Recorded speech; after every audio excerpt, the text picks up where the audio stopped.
जब 8 घंटे की ड्यूटी करके अपने घर जाते होगे ना, तो बच्चा मांगता होगा 5 रुपया के, पापा टॉफ़ी दीजिए ना। तो टॉफ़ी खरीदने की भी औकात इस मजदूर की नहीं है। मैं उनसे सवाल करना चाहूँ, मजदूर जब जागा है तब सवेरा होगा। तब सवेरा हो, सही बात है। और मजदूर हमेशा HEC का ही मजदूर है। 2200 डिग्री सेल्सियस पर ही काम करता है। लोहा का आकार बदल देता है, आपका भी आकार बदल देगा प्रबंधन वालों। इससे अच्छा कैद खाना होटवार में है ना, जहाँ सुबह में चना भी नाश्ता मिलता है। यहाँ तो कैंटीन तक बंद है, यहाँ कैंटीन तक बंद है और तुम्हारे मुंह से बोली नहीं निकल रहा है। तुम किसका तुम बुला रहे हो कि भगवान आएंगे और अवतार लेके अवतार आएंगे। इस आंदोलन को तो हम ही लोग खड़ा किए थे। 17 जनवरी से ये आंदोलन चल रहा था।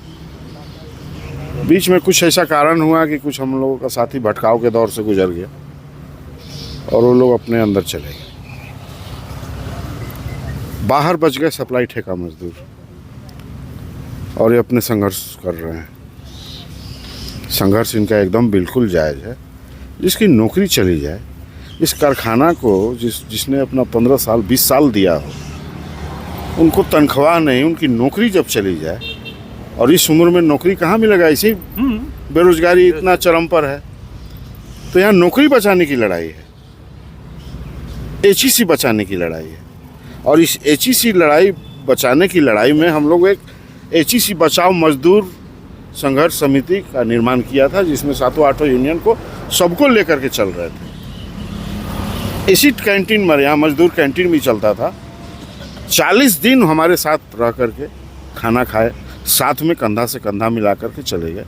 लेकिन कुछ लोगों के बहकावे के कारण, जिनको अपनी नेतागिरी चमकानी थी, उनको बहकावे पर और पहचान की राजनीति करने के लिए कुछ मजदूरों को भरमाया करके अंदर लेकर। लेकिन मैं उनसे भी सलाह करता हूँ, सवाल करता हूँ, वो हमारे भाई हैं। गलती तो इंसान से होते रहती है, भगवान भी बड़ी बड़ी गलतियाँ किए हैं। हम तो इंसान हैं, वो हमारे भाई हैं जो अंदर में है। मैं उनसे सवाल करता हूँ कि कितने छटाक का तुमने उत्पादन कर दिया, तुमको कितने महीना का सैलरी मिल गया, क्या तुम अपने बीवी और बाल बच्चा को धोखा नहीं दे रहे हो? दे रहे हो। जब 8 घंटे की ड्यूटी करके अपने घर जाते होगे ना, तो बच्चा मांगता होगा 5 रुपया के, पापा टॉफ़ी दीजिए ना। तो टॉफ़ी खरीदने की भी औकात इस मजदूर की नहीं है। मैं उनसे सवाल करना चाहता हूँ, गलतियाँ इंसान से होती है, उन गलतियों को भूलो और इनके साथ आकर के लड़ाई लड़ो। सही बात है। प्लांट में अपनी मौत का इंतजार मत करो। ये सरकार बेदर्दी है, सरकार सबका खून चूस रही है। और प्रबंधन भेल के जो भाड़े के लोग यहाँ आए हुए हैं, वो चाहते हैं कि मजदूर को डरा करके, धमका करके उन पर हम शासन कर लेंगे। मजदूर जब जागा है तब सवेरा होगा। तब सवेरा हो, सही बात है। और मजदूर हमेशा HEC का ही मजदूर है। 2200 डिग्री सेल्सियस पर ही काम करता है। लोहा का आकार बदल देता है, आपका भी आकार बदल देगा प्रबंधन वालों का भी। तो मैं प्रबंधन को भी कहना चाहता हूँ कि आखिर इन लोगों की गलती क्या है कि रोड पर आकर के बैठे। और आप AC का हवा खाएंगे इस गर्मी के दिन में, 44 डिग्री टेम्परेचर में, ये लड़के ये सब आकर के रोड पर तप रहे हैं, और तुम हमारे ऑफिसों में, बिल्डिंग में बनाए हुए हमारे ही पैसों से तुम राज भोगोगे। तुमको हम राज भोगने नहीं देंगे। जब हमारा पेट खाली रहेगा, हमारा खून चूसा जाएगा, तो हम भी आगे बढ़ कर के लड़ेंगे। और हम अंत में यही अन्य साथियों से कहना चाहेंगे, तुम किसी के बहकावे में मत आओ। तुम अपने आप से आईना के सामने जाकर के सवाल करना कि क्या हम सप्लाई ठेका मजदूरों के साथ विश्वासघात नहीं कर रहे हैं? क्या हम अपने साथ विश्वासघात नहीं कर रहे हैं? अपने बीवी बाल बच्चा को भूखे नहीं तड़पते देख रहे हैं? देख रहे हैं, लेकिन तुम्हारी जमीन मरी हुई है, इसलिए तुम कैद खाना में हो। तुम कारखाना में नहीं हो, तुम कैद खाना में हो। इससे अच्छा कैद खाना होटवार में है ना, जहाँ सुबह में चना भी नाश्ता मिलता है। यहाँ तो कैंटीन तक बंद है, यहाँ कैंटीन तक बंद है और तुम्हारे मुंह से बोली नहीं निकल रहा है। तुम किसका तुम बुला रहे हो कि भगवान आएंगे और अवतार लेके अवतार आएंगे। हमारा रहम का हम पूरा कर देंगे। तुमको खुद लड़ना होगा।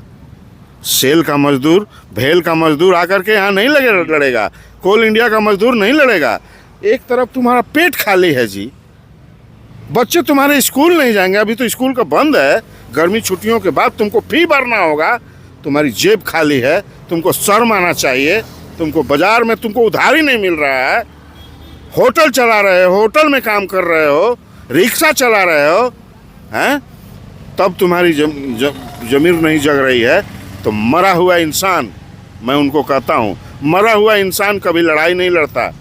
जिंदा इंसान और जिंदा कौम ही लड़ाई लड़ता है, और ये जिंदे हैं, मैं इनके साथ हूँ, मैं इनके साथ रहूँगा। यही मेरा कहना है।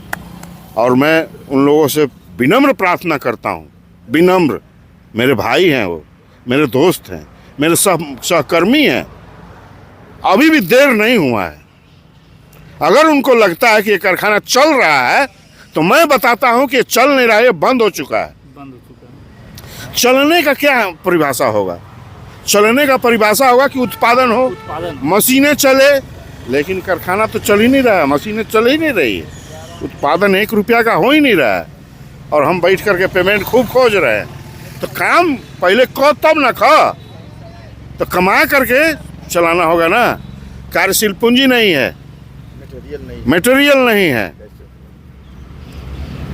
तो इन सब के अभाव में बैंक गारंटी तक नहीं है इस कारखाना को, तो क्या ये कारखाना चल रहा है?